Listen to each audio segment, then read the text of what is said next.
السلام علیکم ورحمۃ اللہ وبرکاتہ۔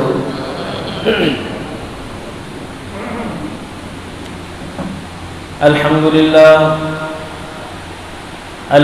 للہ نحمده ونستعینه ونستغفره ونؤمن به ونتوکل علیہ ونعوذ باللہ من شرور انفسنا ومن سیئات اعمالنا، من يهده الله فلا مضل له ومن يضلل فلا هادي له، وأشهد أن لا إله إلا الله وحده لا شريك له، وأشهد أن إبراهيم إنك حميد مجيد، اللهم بارك على محمد وعلى آل محمد كما باركت على وعلى آل إبراهيم إنك حميد مجيد، من يطع الله ورسوله فقد رشد واهتدى، ومن يعص الله ورسوله فقد ضل وغوى، سبحانك لا علم لنا إلا ما علمتنا إنك أنت العليم الحكيم، رب اشرح لي صدري ويسر لي أمري واحلل عقدة من لساني يفقهوا قولي، رب زدني علما، أما بعد فإن خير الحديث كتاب الله، وخير الهدي هدي محمد صلى الله عليه وسلم، وشر الأمور محدثاتها، وكل محدثة بدعة، وكل بدعة ضلالة، وكل ضلالة في النار۔ أعوذ بالله السميع العليم من الشيطان الرجيم، من همزه ونفخه ونفثه، بسم الله الرحمن الرحيم، يا أيها الناس اعبدوا ربكم الذي خلقكم والذين من قبلكم لعلكم تتقون، صدق الله العظيم وصدق رسوله النبي الكريم، ونحن على ذلك من الشاهدين والشاكرين، والحمد لله رب العالمين۔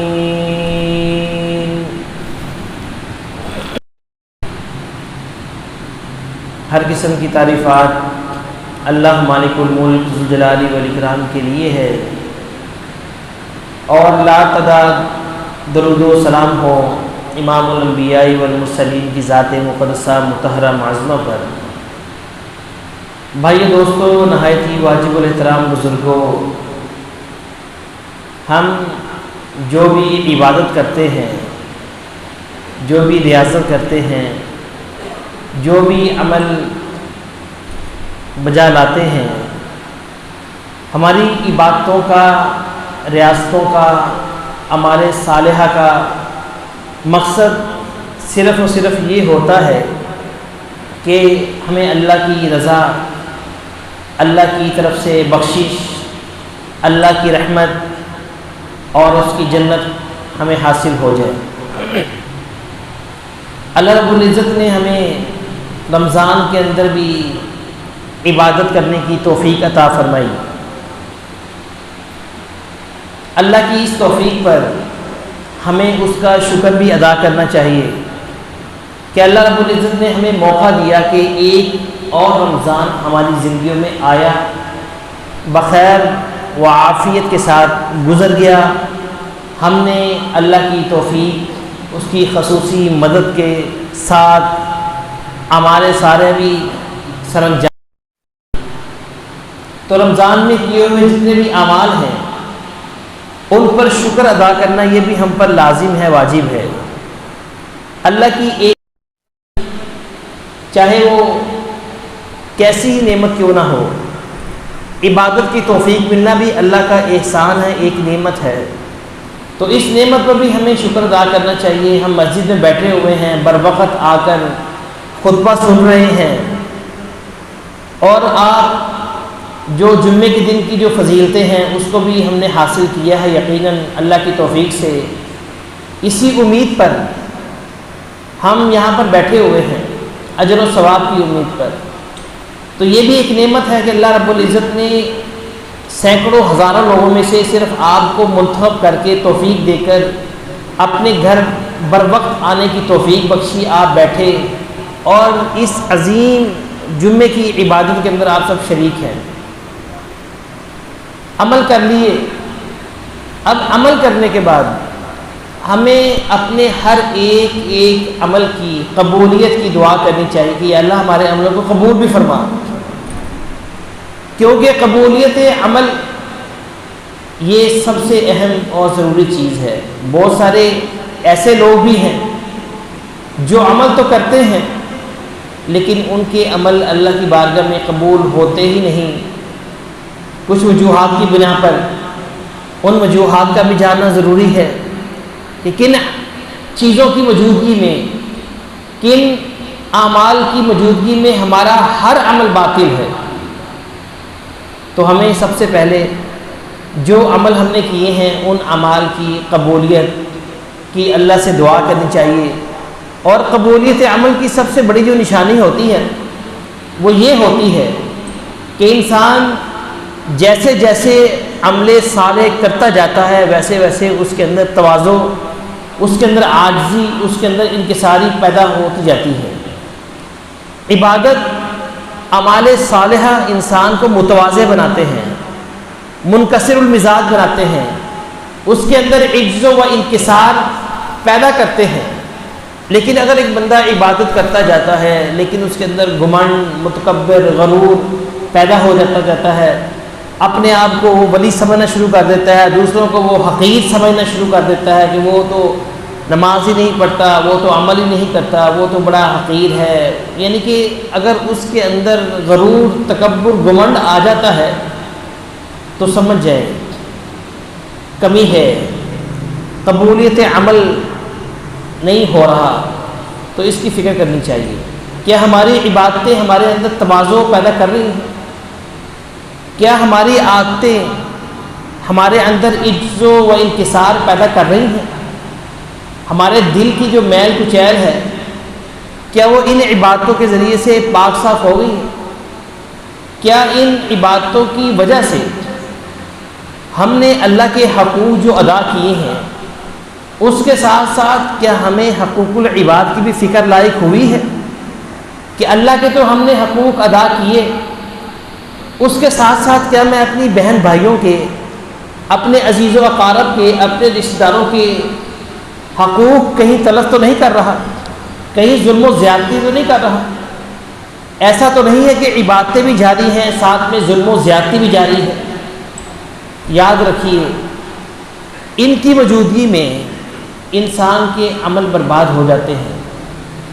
حقوق العباد کا خیال نہ رکھنا، صرف حقوق اللہ کا خیال رکھنا۔ نبی علیہ الصلوۃ والسلام کے سامنے دو عورتوں کا ذکر ہوا، مسند احمد کی صحیح حدیث ہے۔ صحابہ کرام نے عرض کی اللہ کے رسول دو عورتیں ہیں، ایک عورت بڑی عبادتیں کرتی ہے، نفلی صدقات خیرات کا بھی بہت اہتمام کرتی ہے، لیکن اس کی زبان ایسی ہے اپنی زبان سے وہ دوسروں کو تکلیف پہنچاتی ہے اور دوسروں کو وہ حقیر سمجھتی ہے، اس کے اندر گھمنڈ، تکبر بہت زیادہ ہے۔ ہر وقت اس کی زبان سے کسی نہ کسی مسلمان کے جذبات، تو آپ نے ہی فی النار، وہ عورت جہنمی ہے۔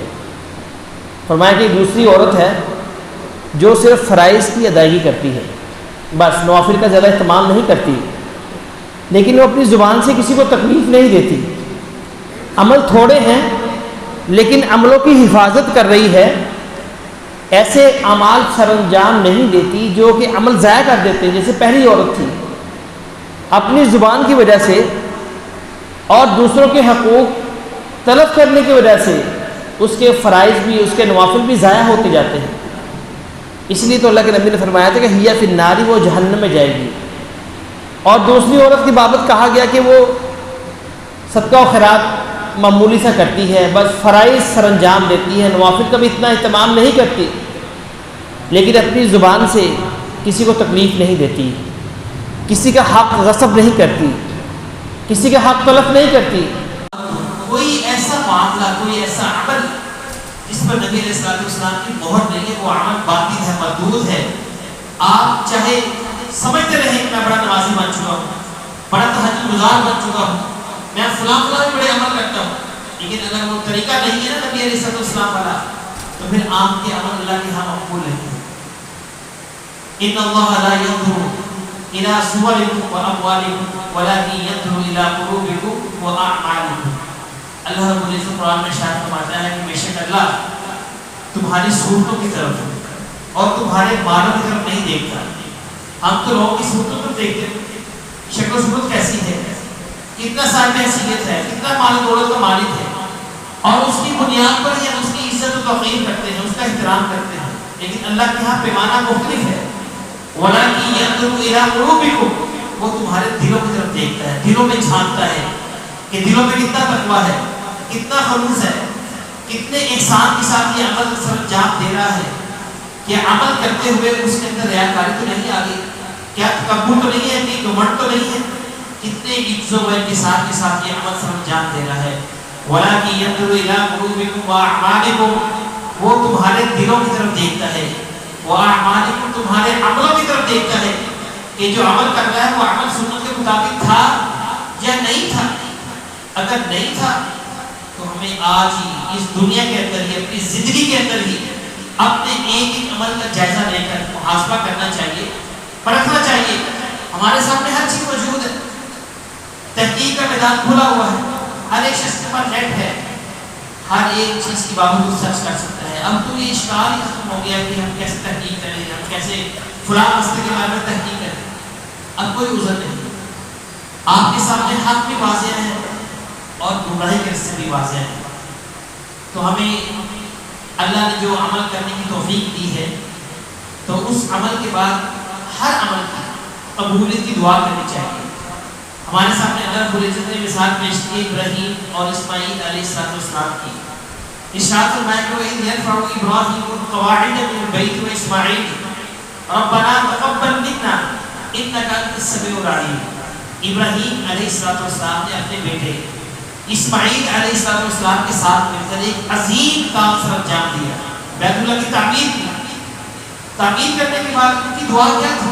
دونوں باپ بیٹوں کو، ربنا تقبل منا، اے اللہ تو ہم سے قبول فرما لے، انک انت السمیع العلیم، بے شک تو سننے والا ہے اور جاننے والا ہے، تو سنتا ہے دعاؤں کو، قبول فرما لے، اور تو جانتا ہے کہ ہم نے یہ عمل کتنے اخلاص سے سر انجام دیا ہے۔ تجھے علم ہے، تمہارے دلوں کی معرفت، ہر چیز کا تیرے پاس علم ہے، معرفت ہے۔ عید کے موقع پر ہم جب ملتے ہیں آپس میں، ایک دوسرے سے گلے ملتے ہیں، تو صحابہ اکرام جب ملتے تھے آپس میں کیا دعا کیا کرتے تھے؟ تقبل اللہ منا ومنکم، اللہ تمہارے لیے اور ہمارے لیے عمل قبول فرمائے۔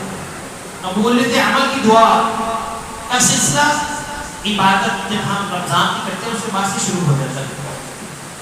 تو ایک مومن کے دل کی کیفیت یہ ہوتی ہے کہ جب بھی وہ سر انجام دیتا ہے کوئی بھی عمل، اس کے باوجود اس کے دل کے اندر تقویٰ، پرہیزگاری، خشیت اس قدر ہوتا ہے کہ اس کا دل کانپ رہا ہوتا ہے، خوف زدہ ہوتا ہے، اللہ کے عذاب سے ڈر رہا ہوتا ہے۔ عمل کرنے کے باوجود وہ امید پر بھی ہوتا ہے اور اس کے دل کے اندر خوف بھی ہوتا ہے۔ نبی علیہ السلام نے فرمایا نا کہ ایک بندے کا ایمان خوف اور یقین ان کی درمیانی کیفیت میں ہوتا ہے، ان کے بیچ میں ہوتا ہے، درمیان میں ہوتا ہے۔ یخافون عذابہ، کہ وہ اللہ کے عذاب سے ڈرتا بھی ہے، وَيَرْجُونَ رَحْمَتَهُ وَيَخَافُونَ عَذَابَهُ، اور اس کی رحمت کا امیدوار بھی ہوتا ہے۔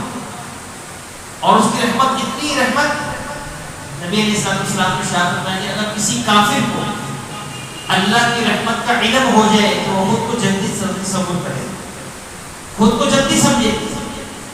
تو ایک مومن کی کیفیت یہ ہوتی ہے کہ وہ اللہ کی رحمت سے پر امید ہوتا ہے، اور خوف کا عالم یہ ہوتا ہے کہ ہر وقت اللہ کا عذاب اس کے دل میں رہتا ہے۔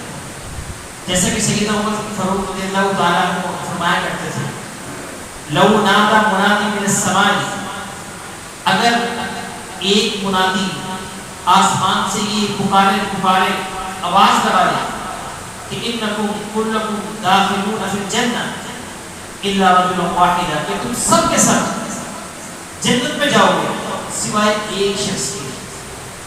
عمر فاروق رضی اللہ تعالیٰ عنہ ارشاد فرماتے ہیں، لخفت انا اکون انا هو، مجھے اس بات کا ڈر ہوگا، خوف ہوگا کہ وہ اکیلا شخص نہیں ہے جو جہنم میں جائے۔ یہ ان کے خوف کا عالم ہے۔ کہتے ہیں کہ اگر آسمان سے یہ پکار لگائی جائے کہ تم سب جہنم میں جاؤ گے سوائے ایک شخص کے، ایک شخص جنت میں جائے گا، فرماتے ہیں لَرَجَوْتُ أَنْ أَكُونَ أَنَا هُوَ، تو مجھے امید ہوگی کہ وہ جنتی شخص میں نہیں جاتا ہے۔ اب یہ ان کی امید، ان کے خوف کا عالم ہے۔ جب اللہ کی رحمت کی بات آئی تو اللہ کی رحمت کے امیدوار بن گئے۔ جب اللہ کے عذاب خوف کا ذکر ہوا تو اس کے خوف، اس کے عذاب کا سن کر روکتے کھڑے ہو گئے، دل میں خوف پیدا ہو گیا۔ ایک مومن کی کیفیت ایسی ہونی چاہیے۔ حالانکہ سید عمر فاروق رضی اللہ تعالیٰ ان کو یقینی طور پر جنت کی بشارتیں مل چکی ہیں۔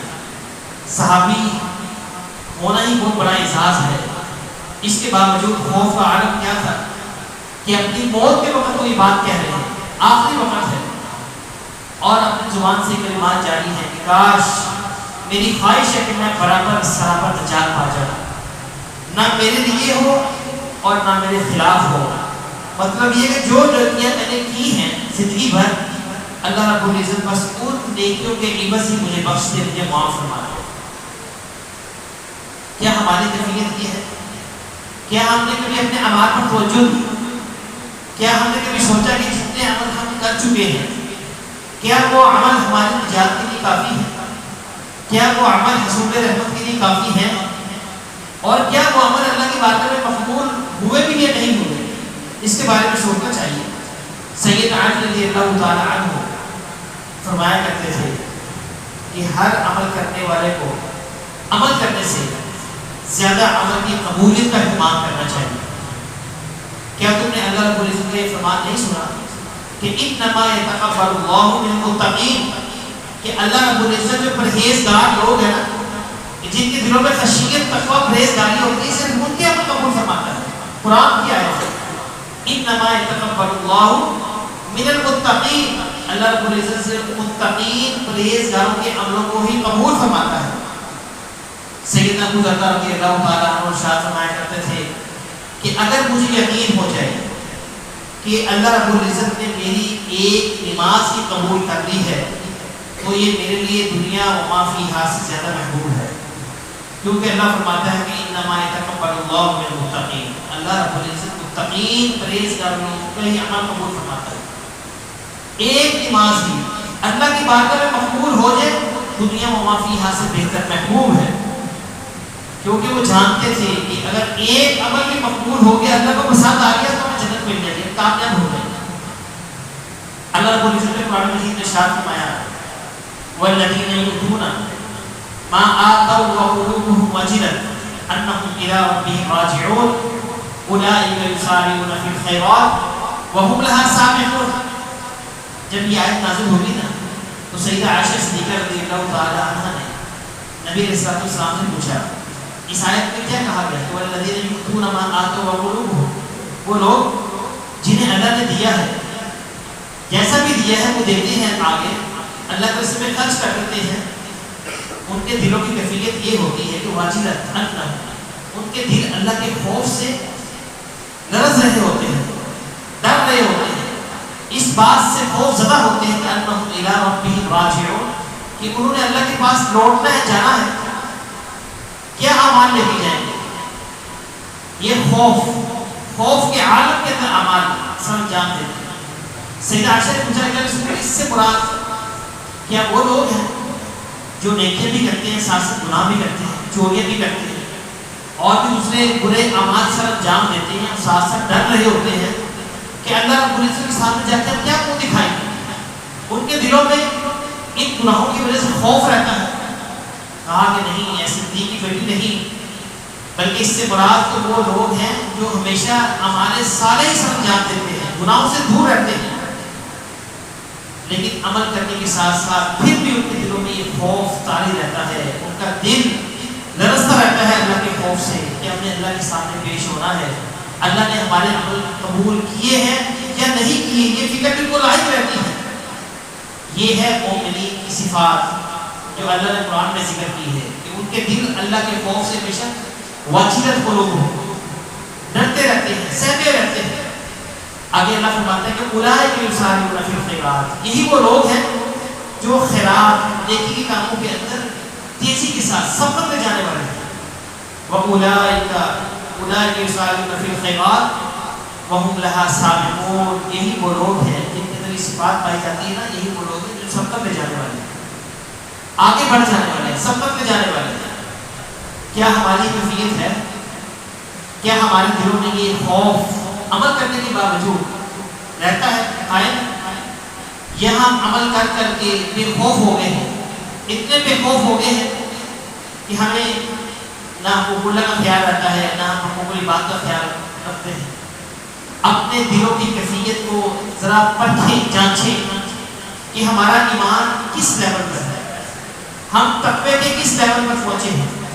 اور صحابہ اکرام کا عالم کیا تھا تقوی کا؟ عمر فاروق کی مثال ہمارے سامنے ہے. سیدنا ابو درداء رضی اللہ تعالیٰ کا قول ہم نے سنا، سیدنا علی بن ابی طالب رضی اللہ تعالیٰ عنہ کی بات ہم نے سنی، جو فرمایا کرتے تھے کہ عمل سے زیادہ عمل کی قبولیت کی فکر کرو، یہ ہے اصل چیز. تو اللہ رب العزت ہمیں توفیق عطا فرمائے کہ ہم اپنے اعمال کی قبولیت کی فکر کریں اور اللہ سے دعا کریں. اور دوسری بات یہ ہے کہ انسان جو بھی عمل کرتا ہے، رمضان میں ہم نے بہت سے اعمال شروع کیے، بہت سی باتیں ہمارے علم میں آئیں، کیا ہم نے اس پر عمل کرنا شروع کیا؟ اگر ابھی تک نہیں کیا تو اب بھی کر سکتے ہیں. رمضان والی جو روٹین ہے وہ مسلسل جاری رہنا چاہیے، استقامت کا مظاہرہ ہونا چاہیے عملوں کے حوالے سے، کیونکہ اللہ رب العزت کو ایسے اعمال بہت پسند ہیں جو عمل اگرچہ تھوڑے ہوں لیکن اس میں ہمیشگی ہو. احب الاعمال الی اللہ ادومها وان دل، اللہ فرماتا ہے کہ احب الاعمال الی اللہ ادومها وان قل، اللہ کے ہاں سب سے محبوب ترین عمل وہ ہے جو ہمیشہ کیے جائے اگرچہ وہ تھوڑے ہوں. حدیث میں آئے احب الاعمال الی اللہ ما صاحب ما دام صاحبہ، وہ عمل اللہ کو اتنا پسند ہے کہ بندہ اس عمل کے اوپر ہمیشہ اختیار کر لیتا ہے، مسلسل کرتا رہتا ہے، چاہے وہ عمل تھوڑا ہی کیوں نہ ہو. رمضان میں بہت ساری زائد باتیں کی ہیں، کیا اب وہ باتیں ہماری جاری ہیں یا منقطع ہو گئی ہیں؟ تسلسل برقرار رہنا چاہیے، اس کے اندر انقطاع نہیں آنا چاہیے. نبی علیہ السلام نے عبداللہ بن عمرو بن عاص سے کہا تھا کہ اے عبداللہ تم اس شخص کی مانند مت ہو جانا جو پہلے قیام کرتا تھا، رات کی نماز پڑھتا تھا لیکن بعد میں اس نے عمل کرنا چھوڑ دیا. ایسا مت ہونا. صحابہ کرام کو جس بات کی نبی علیہ السلام تلقین کیا کرتے تھے وہ زندگی بھر اس کو اپنے پلے باندھ لیتے تھے، چھوڑتے نہیں تھے. نبی علیہ السلام صحابہ کرام کو جس کام سے منع کرتے وہ سے رک جاتے، جس کام کا حکم دیتے اس کام کو ایسے پلے باندھ دیتے کہ اس میں کبھی غفلت کا ارتکاب نہ کرتے. ہم نے رمضان میں کتنی باتیں سنی، کتنی باتوں کو ہم نے اپنے پلے باندھا، کتنی باتوں سے ہم نے اعتراض کرنا شروع کیا، کئی کاموں کو ہم نے چھوڑا اور کتنے کاموں کو ہم نے اپنایا. یہ جائزہ لے. نبی علیہ السلام نے ایک مرتبہ عبداللہ بن عمر سے کہا تھا، ان کی شلوار ٹخنوں سے نیچے آ گئی تھی، تو ان سے کہا تھا کہ اے عبداللہ اگر تم اللہ کے بندے ہو تو اپنا تہبر اٹھا لو، اونچا کر لو، اپنی ذات اونچی کر لو۔ ایک مرتبہ کہا، صحابہ کرام فرماتے ہیں پھر پوری زندگی ان کی شلوار نصف پنڈلی سے نیچے نہیں ہے۔ ایسی محبت تھی آپ کی بات سے، آپ کے عمل سے، کہ ایک مرتبہ بس سنت رسول میرے کانوں میں پڑ گئی، بس عمل ہی کرنا ہے، اس کو ترک نہیں کرنا، چھوڑنا نہیں ہے، اس میں غفلت کا ارتکاب نہیں کرنا۔ جابر بن سلیم صحابی رسول ہیں، چھوٹے بچے ہیں، اللہ کے رسول سے کہا اللہ کے رسول مجھے کوئی وصیت کیجیے۔ آپ نے کہا کہ تم نے کبھی کسی کو گالی نہیں دی۔ تو جابر بن سلیم بکری چرایا کرتے تھے، فرماتے ہیں کہ میں بوڑھا بھی ہو گیا ہوں، جب سے نبی علیہ السلام نے مجھے یہ وصیت کی تھی تب میں بچہ تھا، اب بوڑھا ہو چکا ہوں، تب سے لے کر آج تک میں نے کبھی کسی جانور کو بھی گالی نہیں دی۔ غصہ اگر آ بھی جاتا ہے کبھی کسی کو برا بلا نہیں کہا، کیونکہ اللہ کے نبی نے اپنے بچپن میں یہ وصیت کی تھی کہ تم نے کسی کو گالی نہیں دینی۔ یہ طرز عمل تھا، یہ استقامت تھی ان کی، وہ ڈٹ جایا کرتے تھے۔ عمر بن ابی سلمہ وہ چھوٹے بچے ہیں، نبی علیہ السلام کے ساتھ بیٹھ کر ایک دعوت پہ کھانا کھا رہے ہیں اور برتن کے اندر ہاتھ کو گھما رہے ہیں۔ تو نبی علیہ السلام نے کہا اے جابر جب بھی کھانا کھاؤ، عمر بن ابی سلمہ جب بھی کھانا کھاؤ بسم اللہ پڑھ کر کھاؤ اور اپنے دائیں ہاتھ سے کھاؤ اور اپنے سامنے سے کھاؤ، پورے برتن پر ہاتھ مت گھماؤ۔ فرماتے ہیں کہ کتنے سال ہو گئے اس بات کو آپ نے وصیت کی، جب بھی کھانا کھاتا ہوں آپ کی بات ذہن میں آ جاتی ہے تو اس کا اہتمام کرتا ہوں، تینوں چیزوں کا، بسم اللہ پڑھتا ہوں، دائیں ہاتھ سے کھاتا ہوں، اپنے سامنے سے کھاتا ہوں۔ یہ اہتمام تھا۔